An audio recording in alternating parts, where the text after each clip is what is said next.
भाई कभी स्कूल में ऐसी कोई जगह देखी है जहाँ सब जाने से डरते हो? एक कमरा जिसके बारे में सब कहते हैं वहाँ से आवाजें आती है। मेरे स्कूल में भी एक ऐसा कमरा था, क्लासरूम 9th E। और जब मैंने उसके पीछे का सच जानना चाहा तो सब कुछ बदल गया। हमारे स्कूल में एक पुराना विंग था। पुराना मतलब वहाँ कोई इतना ज्यादा नहीं था, एकदम अबैंडन सा समझ लो तुम लोग उसे। वहीं पर एक कमरा था, क्लासरूम 9th E। कहते हैं जब स्कूल खाली होता है तो अंदर से बेंच खींचने की आवाज आती है, कभी चौक से बोर्ड पे लिखने की तो कभी डोर बंद होने की। मैं पहले इसे एक मजाक की तरह लेता था, लेकिन जब सीनियर्स ने बोला कि रात को गार्ड ने अंदर लाइट देखी थी तब क्यूरियोसिटी बढ़ गई। और मेरे दोस्त आदित्य ने बोला कि भाई फ्राइडे को हाफ डे है, चलते हैं ना देखने। और मैंने बोला भाई पागल वागल है क्या, ये सब फेक होता है। पर अंदर से ना एक इच्छा होती है जो देख के ही मानती है, और वही हमने किया। तो जैसा कि आदित्य ने बोला फ्राइडे को हाफ डे था, सब घर जा चुके थे, सिर्फ सफाई वाले अंकल और एक दो टीचर बचे थे। हम दोनों चुपके से उस पुराने विंग की तरफ गए। वहाँ ना हवा इतनी ठंडी थी ना कि भाई बिना फैन के भी ना हमारे शर्ट का कॉलर हिल रहा था। डोर के पीछे से एक हल्की सी लाइट दिख रही थी। आदित्य ने बोला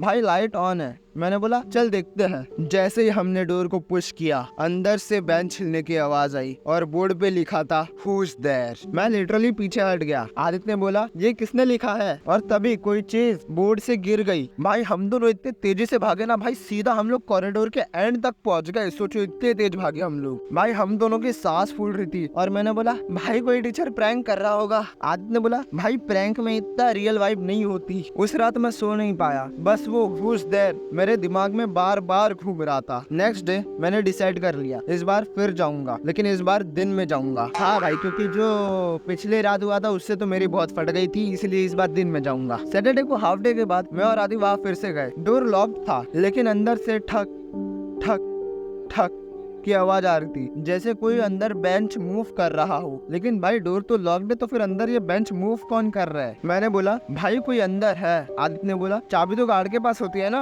मैंने बोला हाँ। फिर हम दोनों गार्ड के पास गए और उन्होंने बोला बेटा उस कमरे का यूज तो साल भर से नहीं हुआ है, ताला भी मैंने खुद ही लगाया है। और भाई तब मानो कि जैसे हम दोनों शॉक हो गए कि भाई हमने लिटरली वहाँ पे आवाज सुनी थी। कुछ तो वहाँ पे ठक ठक ठक कुछ तो हो रहा था, लेकिन हमने आवाज सुनी थी। भाई ये मेरे को अभी भी याद है, मेरे को वहम नहीं है किसी चीज का, मेरे को याद है अभी भी। मंडे को मैं अकेला रुक गया स्कूल के बाद। थोड़ा डर रहा था, लेकिन क्यूरियोसिटी ज्यादा थी यार मेरे अंदर। पता नहीं मुझे वो कमरे का राज जानना था मुझे। उस पुराने विंग में एक कॉर्नर ग्लो कर रहा था। मैं धीरे से देखा, क्लास 9th E का डोर खुला हुआ था। अंदर सब नॉर्मल था, बेंचेस रो वाइज लगी हुई थी, चौक के पास एक डस्टर था और कॉर्नर में एक पुराना सा लोहे का कबर्ड था। मैंने बोला हेलो कोई है क्या? कोई रिप्लाई नहीं आया, बस हवा से एक विंडो हिला। मैं आगे गया, देखा विंडो हाफ ओपन थी और भाई मैं अंदर से पूरा थर थर कांप रहा था। लेकिन मैंने खुद को तसल्ली देने के लिए बोला भाई हवा से हुआ रहेगा यार, चिल रहे दर्शन। और तभी मेरे को आके डेस्क पे एक रजिस्टर मिलता है जिसपे लिखा था आर किरण। भाई तब मुझे कुछ समझ में नहीं आया कि ये आर किरण कौन है। तो फिर मैं अगले दिन स्टाफ रूम में गया और टीचर से पूछा कि टीचर ये आर किरण कौन है? टीचर बोलती है कौन आर किरण? हमारे स्कूल में तो इस नाम का कोई भी नहीं है। मैंने बोला पर रजिस्टर में लिखा है। फिर मैंने उन्हें वो रजिस्टर दिखाया और मिस ने बोला कि बेटा ये तो पुरानी एंट्री है, शायद 2011 के आसपास का कोई टेम्परेरी स्टाफ होगा। कुछ दिन बाद मैं फिर से उस कमरे में गया और इस बार डोर पे एक नया ताला था और बोर्ड पे लिखा था do not enter, storage use only. तभी वहाँ पे मुझे एक टीचर मिली और मैंने उनसे पूछा मैम ये रूम अब स्टोरेज एरिया बन गया है क्या? वो टीचर बोलती है दर्शन ये रूम तो हमेशा से स्टोरेज रूम ही था। मैंने बोला पर अंदर तो बेंचेस रखी हुई थी। मैम ने बोला हाँ वो बेंचेस हमने ही रखी थी, पुरानी हो गई थी इसीलिए। और जो यहाँ से आवाज आती थी ना वो एक लूज विंडो का साउंड था। मैंने बोला और वो आर किरण वाला रजिस्टर? उन्होंने बोला कि वो आर किरण यहाँ पे एक टेम्परेरी क्लीनिंग स्टाफ था और कुछ दिनों के बाद उसने जॉब भी छोड़ दी थी। और मैम इतना बोलते ही घर चली गई और मैं भी अपने घर चले गया फिर। और रात को जब मैं अपने स्कूल के पास से गुजर रहा था तब मैंने उस विंडो के अंदर से लाइट जलती हुई देखी और हल्की सी बेंच खींचने की आवाज भी आई थी। मैंने गार्ड से बोला अंकल वहाँ लाइट ऑन है। उन्होंने बोला बेटा वहाँ बिजली का कनेक्शन ही नहीं है।